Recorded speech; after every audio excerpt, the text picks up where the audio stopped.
What you're looking at isn't a horror movie prop. It's an actual piece of furniture, made from human skin, faces, and bones.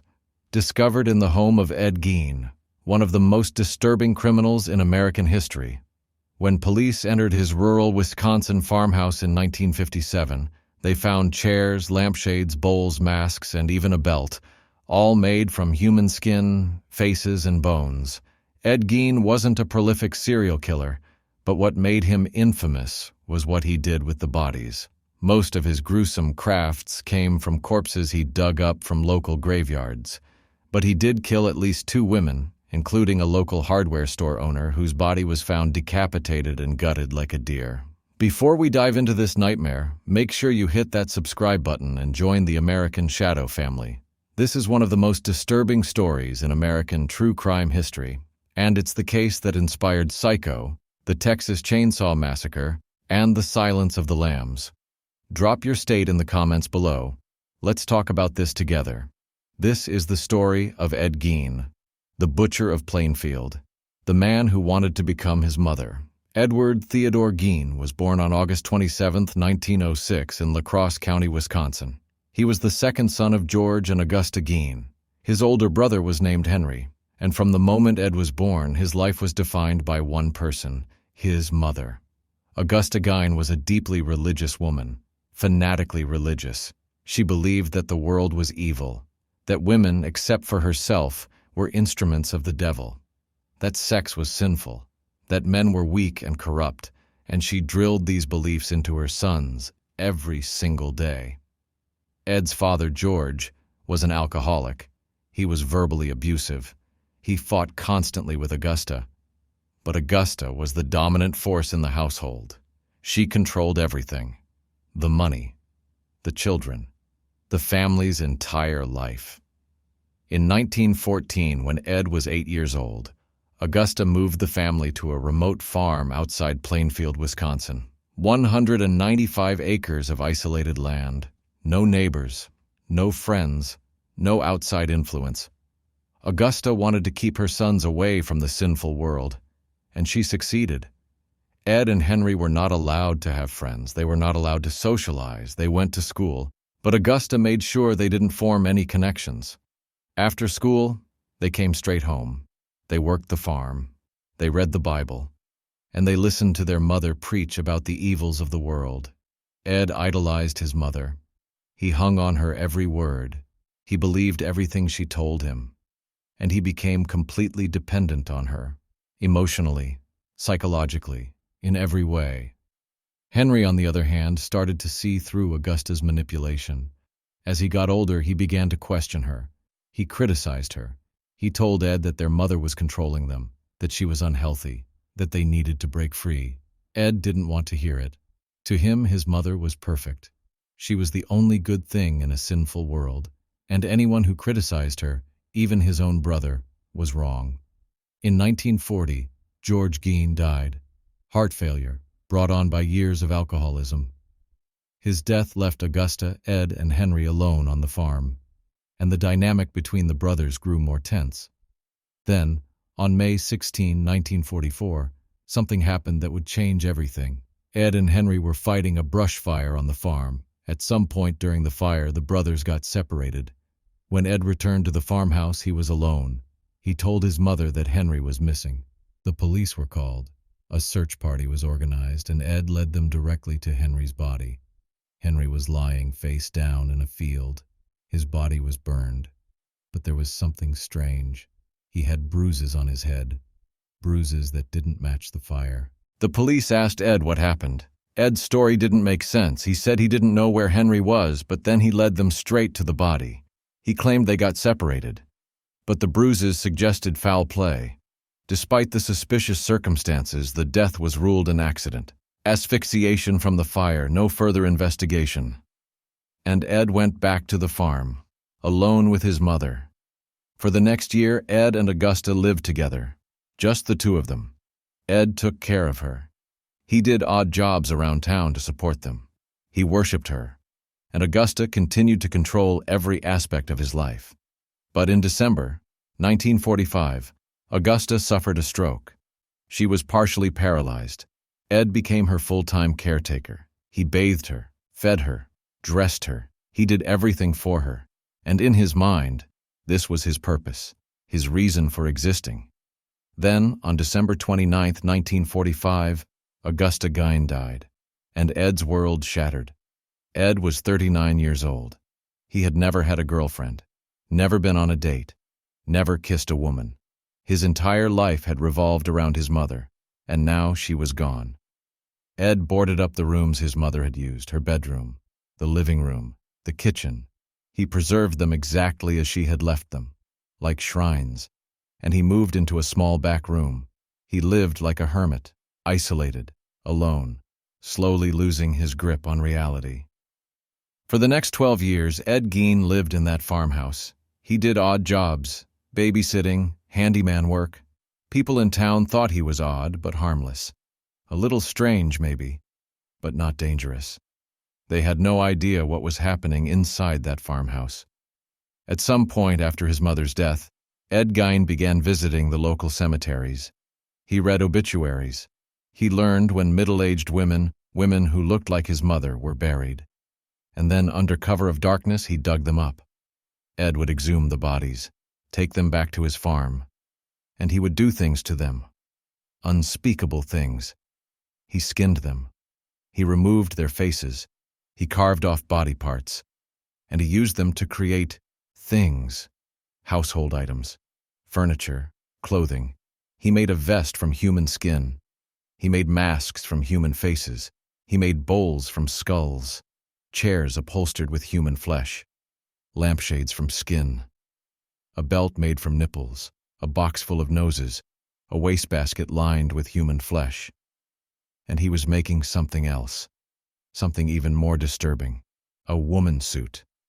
A full-body suit made from the skin of women who resembled his mother. He wanted to crawl inside the skin, to literally become his mother, to bring her back.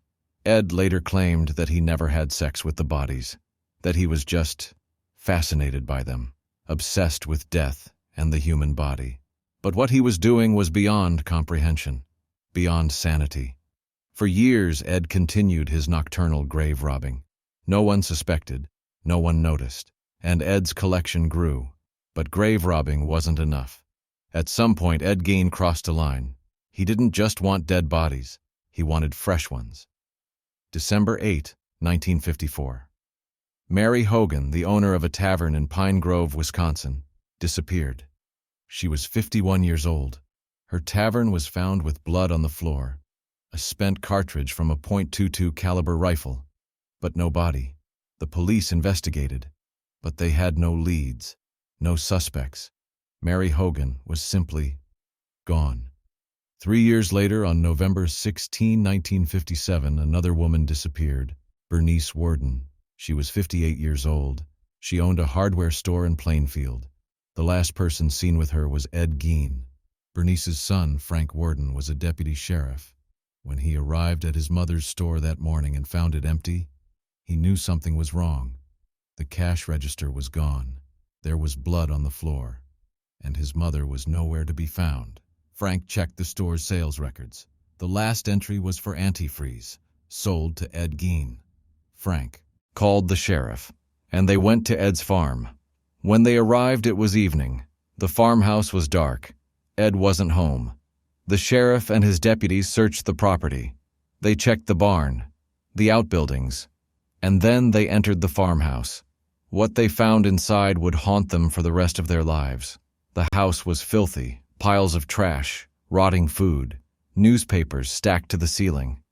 But that wasn't the worst part. In the kitchen, hanging from the ceiling, was a body, decapitated, gutted like a deer, hung upside down by the ankles. It was Bernice Worden, but that was just the beginning.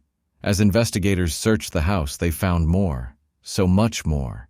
Human skulls used as bowls, skin fashioned into lampshades, chairs with seats made of human flesh, masks made from human faces, a shoebox containing noses, a belt made from nipples, lips hanging on a string, vulvas in a shoebox, a corset made from a human torso, leggings made from human skin, and in Ed's bedroom, hanging on the wall, a full vest made from the skin and breasts of a woman. The woman suit. The officers were physically ill. Some vomited. Some couldn't speak. They had never seen anything like this. Nothing in their training, nothing in their experience, had prepared them for the horrors inside Ed Gein's farmhouse. Ed was arrested later that night. He had been visiting a neighbor. When police picked him up, he was calm, almost relaxed. He didn't resist. He didn't run. He just went with them. During interrogation, Ed confessed, not just to killing Bernice Worden, but also to killing Mary Hogan 3 years earlier. He described in detail how he shot them, how he brought their bodies back to his farm, how he butchered them, skinned them, used their remains for his collection. He also admitted to robbing graves. He estimated he had exhumed around 40 bodies over the years, all of them women, most of them middle-aged, all of them resembling his mother. Ed explained his motivation. He wanted to create a woman suit so he could climb inside and become his mother. He missed her. He wanted her back, and this was the only way he could think of to bring her back. Psychiatrists who examined Ed diagnosed him with schizophrenia. He was found legally insane, unfit to stand trial. He was committed to the Central State Hospital for the Criminally Insane in Waupun, Wisconsin. The people of Plainfield were horrified, disgusted, and fascinated. Crowds flocked to Ed's farm. They wanted to see the House of Horrors. They took souvenirs, pieces of wood, stones, anything they could take. In March 1958, the farmhouse mysteriously burned to the ground. Arson was suspected, though no one was ever charged.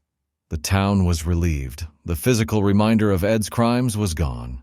In 1968, over a decade after his arrest, Ed Gein was finally deemed competent to stand trial. He was tried for the murder of Bernice Worden. He was found guilty. But he was also found legally insane. He was sent back to the state hospital. Ed Gein would spend the rest of his life in psychiatric institutions. He was described by staff as a model patient, polite, cooperative. He didn't talk about his crimes. He seemed normal, harmless even. But the damage had been done. Ed Gein had become infamous. His name was synonymous with horror, and Hollywood took notice. In 1960, Alfred Hitchcock released Psycho, based on the novel by Robert Bloch. The character of Norman Bates, a man obsessed with his dead mother who wore women's clothing and killed women, was directly inspired by Ed Gein. In 1974, the Texas Chainsaw Massacre introduced Leatherface, a killer who wore masks made from human skin, again inspired by Ed Gein. And in 1991, The Silence of the Lambs featured Buffalo Bill, a killer who made a woman suit from his victim's skin. Once again inspired by Ed Gein. Ed Gein wasn't a serial killer by definition. He only killed 2 people. But his legacy influenced horror culture more than almost any other criminal in history. He became the template, the archetype, the boogeyman. On July 26, 1984, Ed Gein died of respiratory failure at the Mendota Mental Health Institute in Madison, Wisconsin. He was 77 years old. He was buried in Plainfield Cemetery next to his mother. Even in death, Ed couldn't escape his notoriety. His grave was repeatedly vandalized. The headstone was stolen in 2000. It was eventually recovered and is now displayed at a museum. Ed Gein's story raises uncomfortable questions. How does someone become a monster? Was it his mother's abuse, his isolation, his mental illness? Or was there something fundamentally broken in Ed from the beginning? We may never know. But what we do know is that Ed Gein's crimes shocked the world. And they continue to fascinate us decades later. The horror inside that farmhouse was real. The furniture made from human remains was real. The woman suit was real. And Ed Gein, the mild-mannered handyman from Plainfield, Wisconsin, was a monster hiding in plain sight. Thank you for watching American Shadow. This is one of the darkest stories we've ever covered. If you made it through, drop your state in the comments below. Hit that subscribe button, and remember, sometimes the most terrifying monsters are the ones who look completely normal. Rest in peace to the victims, Mary Hogan and Bernice Worden. And to all the souls whose graves were desecrated. You deserved dignity. You deserved peace. Until next time, stay safe, stay aware, and remember, evil doesn't always look like a monster. Sometimes it looks like your neighbor.